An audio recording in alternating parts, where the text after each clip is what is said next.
பாக்கியாவோட கடைக்கு ஆகாஷ் வராரு. ஆகாஷையும் செல்வியையும் கடையை பார்த்துக்க சொல்லிட்டு பாக்கியா கொஞ்சம் வீட்டு வரைக்கும் போயிட்டு வரேன் அப்படின்ட்டு கிளம்புறாங்க. எதுக்குக்கா இப்போ வீட்டுக்கு அப்படின்ட்டு செல்வி கேட்குறாங்க. இல்லை, அமிர்தா தான் எல்லா வேலையும் பார்த்துட்ருக்குறா. நான் அவளை கூட்டு பொரியல் குழம்பு எதுவும் வைக்க வேணாம், சோறு மட்டும் வடித்து வச்சிரு, நான் கடையிலேருந்து கொண்டு வரேன் அப்படின்ட்டு சொல்லியிருந்தேன். அதான் இந்த கூட்டு பொரியல் குழம்பு எல்லாத்தையுமே கொண்டு போயிட்டு வீட்டில் கொடுத்துட்டு வரேன் அப்படின்னு சொல்லிட்டு பாக்கியா கிளம்புறாங்க. சரிங்க ஆண்டி, நாங்கள் பார்த்துக்குறோம், நீங்கள் போயிட்டு வாங்க அப்படின்ட்டு ஆகாஷ் சொல்கிறாரு. அடுத்த சீனில் வீட்டில் அமிர்தா கிட்ட எழில் பேசிக்கிட்டு இருக்காரு. என்ன அமிர்தா, உனக்கு இப்போது முன்பை விட வேலை அதிகமாகிடுச்சு இல்லையா அப்படின்னு சொல்லி கேட்குறாரு. அப்படிலாம் எதுவும் கிடையாதுங்க. அம்மா ஒரு ஆள் 10 பேர்த்துக்கு சமைச்சு போட்டிருக்காங்க. என்னால் அதே போல் சமைக்க முடியலனாலும் ஒரு 8 பேர்த்துக்காவது சமைச்சு போடுவேனா இல்லையா அப்படிங்கிற மாதிரி அமிர்தா சொல்லிட்டு இருக்காங்க. அதுக்காக நீனே எல்லா வேலையும் இழுத்து போட்டு செய்யணும் அப்படின்ட்டு என்ன தலையிடுதா?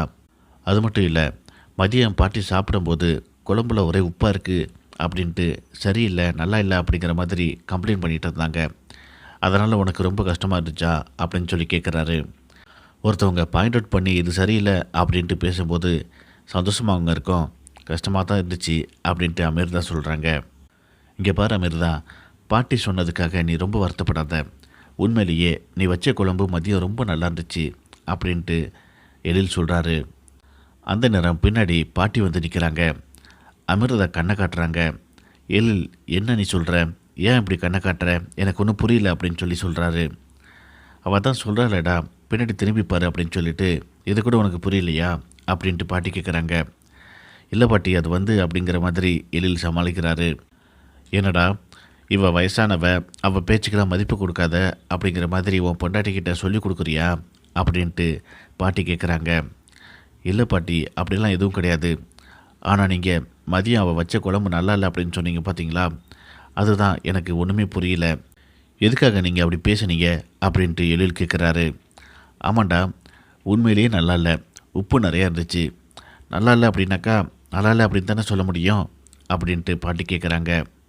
இங்கே பாருங்கள் பாட்டி, இந்த வீட்டில் முக்கால்வாசி வேலையை பார்க்குறது அமிர்தா மட்டும்தான்.